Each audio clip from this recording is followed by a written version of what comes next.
frontière. Vous avez pu, depuis le début de la semaine, échanger avec la famille de Louis. Louis qui a été battu à mort dans des conditions absolument atroces. 5 personnes sont mises en examen, dont 3 mineurs. Et vous vous êtes entretenu ces dernières heures avec la maman. Est-ce que déjà vous pouvez nous raconter, c'est un témoignage à découvrir dans les colonnes du JDD aujourd'hui, bouleversant, d'une mère qui est d'un courage absolu, tout comme son papa qu'on va entendre, qui a répondu aux questions de Chloé Tarka, qui sera avec nous dans un instant.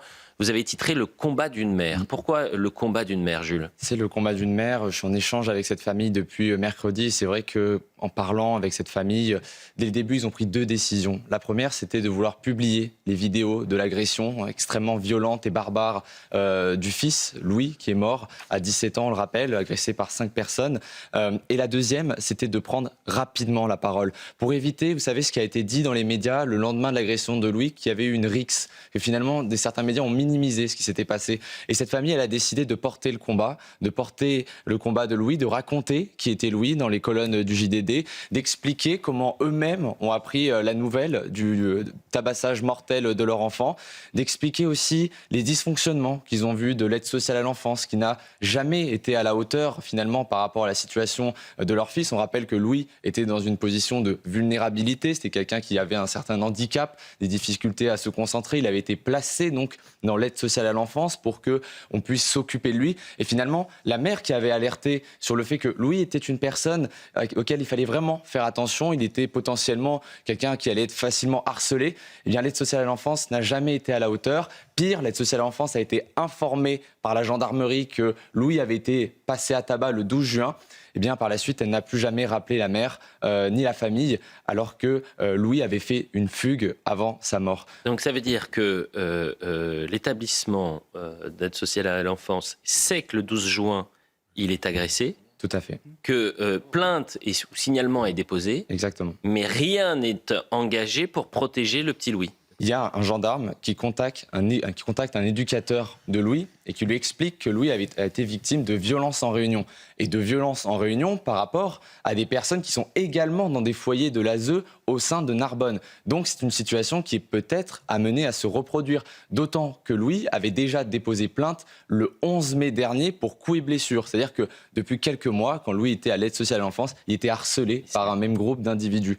Et donc la mère... C'est insupportable parce qu'on voit là aussi qu'il faudrait une inspection très rapide face à tous ces dysfonctionnements, puisque se pose la même question dans un contexte différent que la disparition atroce de la petite Liana, ou alors de Philippine, ou alors d'Elias, si ce drame aurait dû être évité. Tout à fait. Et vous savez, c'est la mère de Louis qui, le 18 juin, alors que Louis avait fait une fugue par la suite du fait qu'il avait déposé plainte, il avait peur finalement d'être retrouvé, c'est la mère de Louis qui est directement allée à la gendarmerie pour expliquer qu'il y avait une disparition inquiétante. Jamais l'aide sociale à l'enfance, qui était pourtant en charge de la responsabilité de Louis, n'a prévenu la mère ni la gendarmerie de la fugue de Louis et donc d'une disparition inquiétante.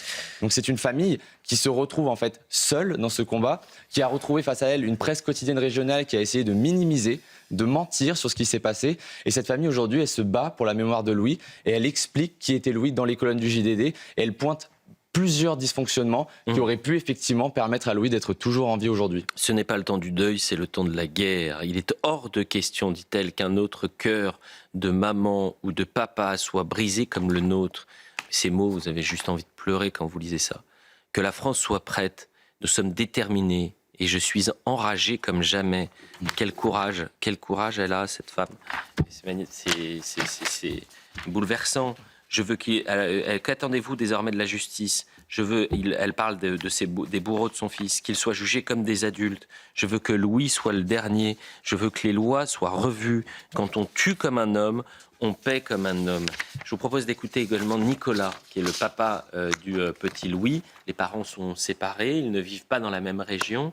Louis était à la charge, je mets des guillemets, du moins il était domicilié chez son papa. C'est un homme là aussi d'un grand courage, bouleversé par ce qui est en train de se passer et qui a répondu aux questions de Chloé Tarka qu'on retrouvera dans un instant. Écoutez Nicolas. C'était un garçon aimé de tout le monde, c'était un gentil garçon, poli, bien élevé, avec ses petites difficultés liées à ses troubles, mais Je comprends pas, moi. Pourquoi tant de haine? Moi, j'ai pas l'impression qu'on n'a pas existé. On est une famille. Je l'ai toujours eu avec moi, quoi. J'ai toujours été présent. Ça fait 6 ans qu'il est tout le temps chez moi. Et Nicolas qui revient sur le fait que jamais il n'était été appelé au moment du drame. Et avant. On m'a jamais appelé. Moi, j'existe pas. On n'existe pas. Avec Louis. Louis vous a raconté? Non, Louis n'a rien dit du tout. Il était joyeux. Alors, j'ai rien vu. Mais rien. Et ce soir-là, on m'a appelé aussi.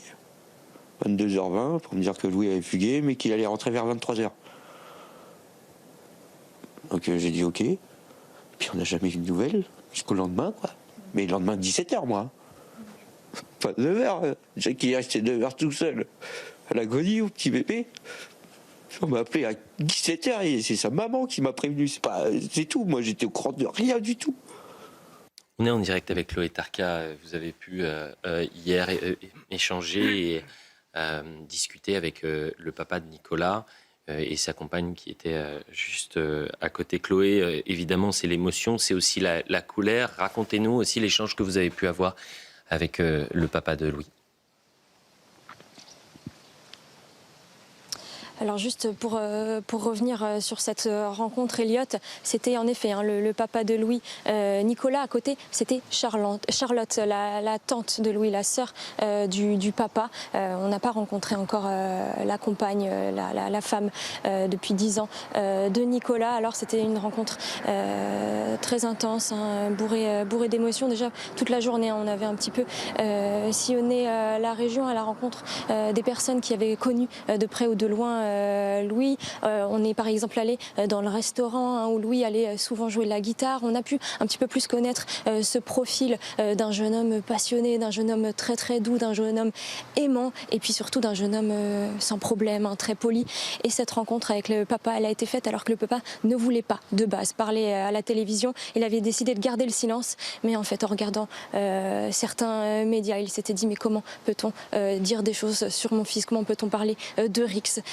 La vérité n'est pas faite sur Louis et c'est pour ça qu'il a décidé de parler à CNews.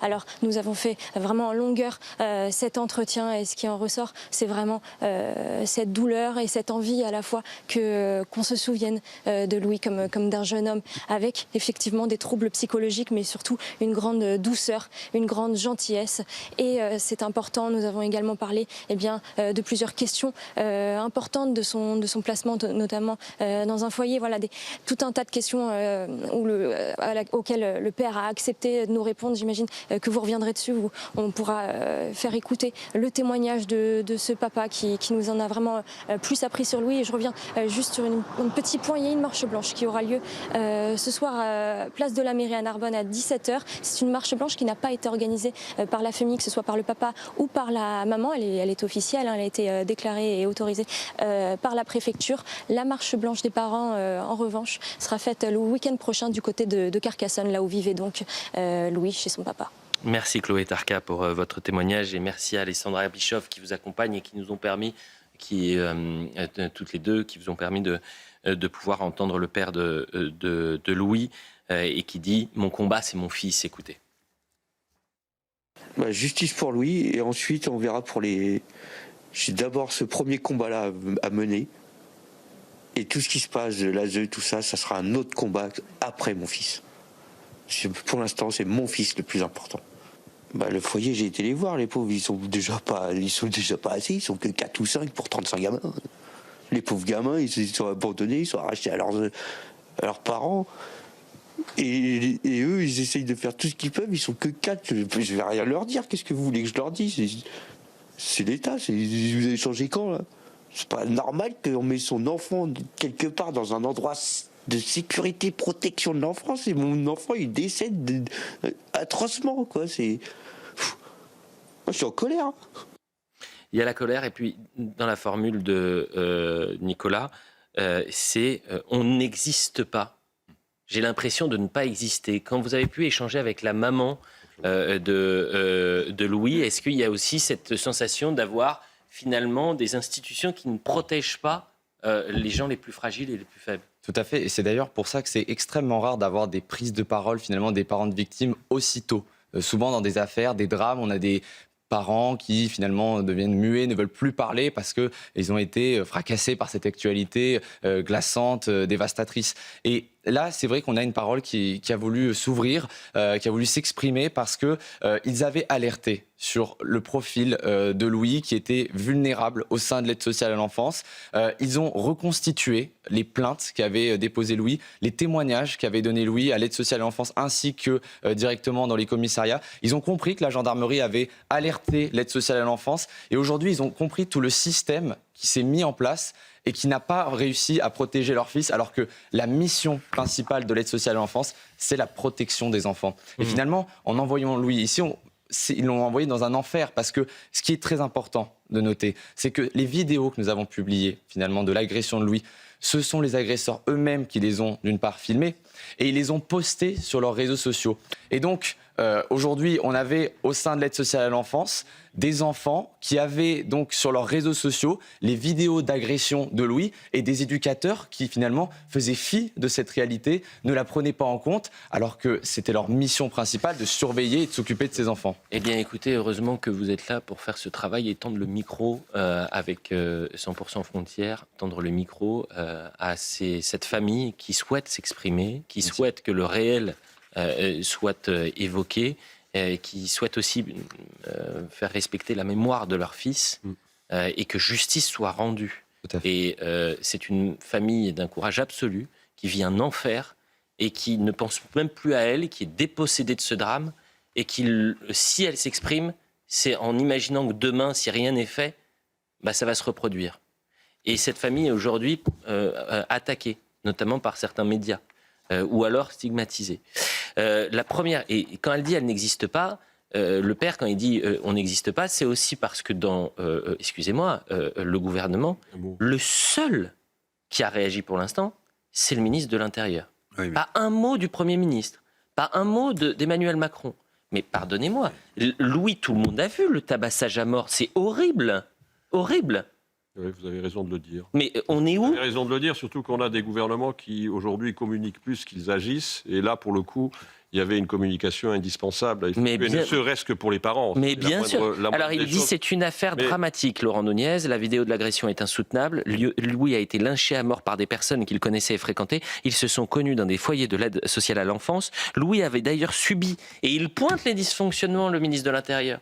Louis avait subi déjà des violences qui avaient occasionné un signalement le 11 juin dernier qui avait été porté à la connaissance de l'aide sociale à l'enfance.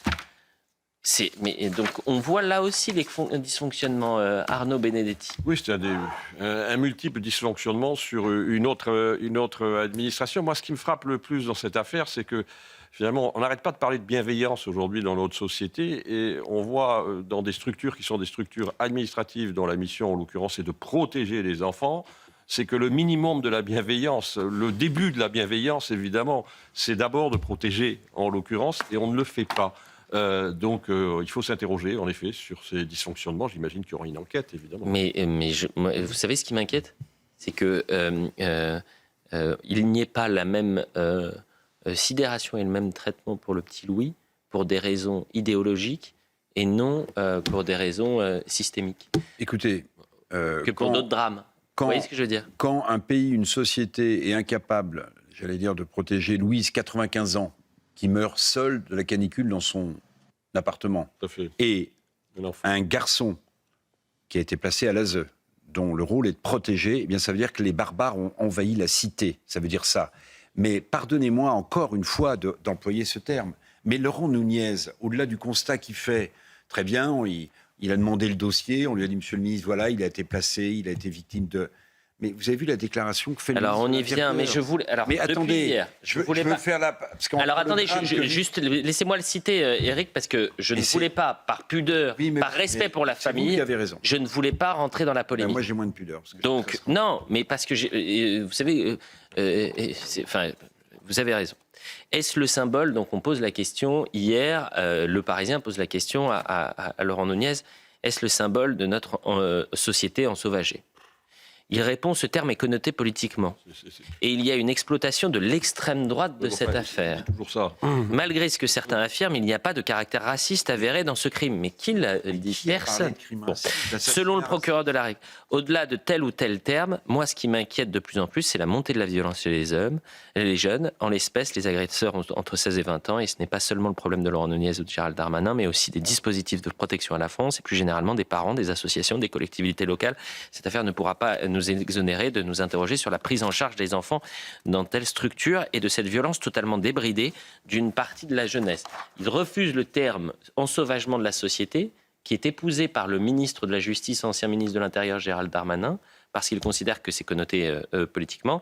Et puis, il y a cette phrase, une exploitation de l'extrême droite dans cette affaire. Il y a peut-être 2-3 débiles qui, sur les réseaux sociaux, en ont fait ceci ou cela. Mais qui a parlé de crimes racistes? On parle de l'assassinat d'un enfant qui était placé à l'ASE et qui devait le protéger. Qui a parlé de crimes racistes? Moi, je vais vous dire, cette déclaration du ministre de l'Intérieur, je ne l'oublierai pas.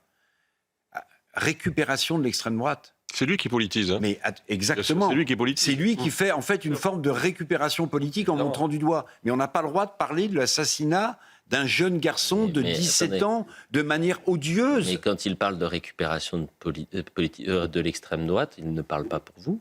Mais je ne sais pas de qui il parle. De qui il parle? Je ne sais pas, mais soit plus précis. Je ne sais pas de qui il parle. Il faudrait qu'il précise ses propos, mais il ne parle pas de nous. Je pense que, au contraire, que 100% Frontières et que CNews tendent le micro à cette famille et que ça permette de mettre dans le débat public la question de l'ASE est une question essentielle. Maintenant, la question s'est posée au tout début, et d'ailleurs Jules Laurence en plateau, je m'en souviens comme si c'était hier, avec Pascal, a dit mais l'enquête est en cours et rien ne permet de déterminer si c'est un crime raciste. Alors après, ça a été mal interprété par des journalistes peut-être malveillants, mais vous pouvez revoir la séquence dans son entièreté, c'était mercredi soir. Mercredi soir, exactement. Voilà, donc il n'y a aucune ambiguïté. Et encore une fois, vous avez été ça parfait. me semblerait beaucoup plus intéressant, alors c'est peut-être pas le rôle du ministre de l'Intérieur, qu'on s'interroge sur pourquoi est-ce qu'une partie de cette génération et de ces assassins n'ont plus de surmoi. Vous savez, la conscience morale. Pourquoi est-ce que ces jeunes se filment en train d'assassiner quelqu'un? La conscience morale, à mon époque, ça se construisait sur l'autorité des parents, l'éducation. Voilà. Ces jeunes n'ont plus de conscience morale. Mais par respect pour la famille, ne tombons pas dans ce piège ou dans ce débat stérile d'attaque ou de stigmatisation, d'extrême droitisation des journalistes ou autres. D'ailleurs, on ne sait même pas de qui il parle. Jules Laurence. Il faut rappeler que finalement, la volonté de la famille, avant tout, c'était ce que j'expliquais, c'était qu'elle voulait que les vidéos sortent tout de suite pour qu'il n'y ait pas cette possibilité pour la presse ensuite de continuer sur cette thèse de la rixe. Parce que peut-être ce que pourrait pointer du doigt Laurent Nunez, c'est qu'on a des médias qui, pendant longtemps, ont caché aussi cette affaire, n'ont pas voulu en parler. On parlait d'une rixe alors qu'ils avaient sur Narbonne des éléments vous savez, des médias de presse quotidienne régionale, tous les éléments vis-à-vis du procureur qui expliquaient déjà qu'il y avait eu un guet-apens qui avait été tendu à Louis à 5 contre 1. Et quand on en parlait sur les plateaux de CNews encore vendredi, on voyait des articles de cette presse quotidienne régionale qui continuaient à laisser sur leur site la thèse de la rixe. C'est peut-être ça qui est aussi scandaleux au vu des éléments qui ont été donnés par la famille et des témoignages aujourd'hui qu'on a dans les colonnes du JDD. Non mais rendez-vous compte que dans certains médias, aux 20h, quand il y a le premier sujet sur la disparition de Louis dans ces conditions atroces, la journaliste dit la famille s'est exprimée pour la première fois dans un média d'extrême droite. Voilà ce qui est dit. C'est ça le système médiatique qui se met en marche. Au lieu de se dire mais comment on protège nos enfants? Normalement, la seule boussole, c'est de se dire ce qui a été fait dans la disparition de la petite Liana atroce, c'est de poser toutes les questions, mettre en avant les failles, au-delà des partis, au-delà des idées, etc. C'est de se dire comment on protège notre enfant. Normalement, le système médiatique et le système politique doivent marcher main dans la main pour se poser les mêmes questions sur la disparition de Louis, bien sûr. Pierre de Villeneuve est avec nous. Cher Pierre, dans quelques instants, vous allez recevoir Aurore Bergé, la ministre de l'égalité femmes-hommes.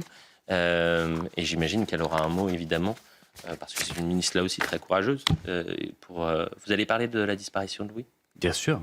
Bien sûr qu'on va parler de disparition de Louis, des déclarations du ministre de l'Intérieur que vous venez de citer. On va parler aussi de 2 lois qui sont sur la table. La loi intégrale, qu'est-ce que ça va changer concrètement? La loi Berger également, qui porte son nom sur le racisme et sur l'antisémitisme. La canicule, 1000 morts de plus, est-ce que le gouvernement était préparé? Et puis l'avenir de CNews également, avec Maxime Saada qui met en exergue cette citation de l'Arcom qui dit que, soi-disant, CNews critiquerait trop l'action du gouvernement. J'aimerais avoir son avis. Ah, c'est vrai. Sur cette question bien précise. Eh bien, écoutez, merci Pierre de Villeneuve, Jules Laurence, Éric Revel, Arnaud Benedetti, professeur Benoît Vivien. Revenez nous voir, chef du service adjoint du SAMU de Paris. Vous êtes le bienvenu sur ce plateau. Et merci encore aux soignants qui sont sur le pont. Ça va durer les prochains jours face à cet épisode caniculaire. L'info se poursuit avec Pierre de Villeneuve dans quelques secondes.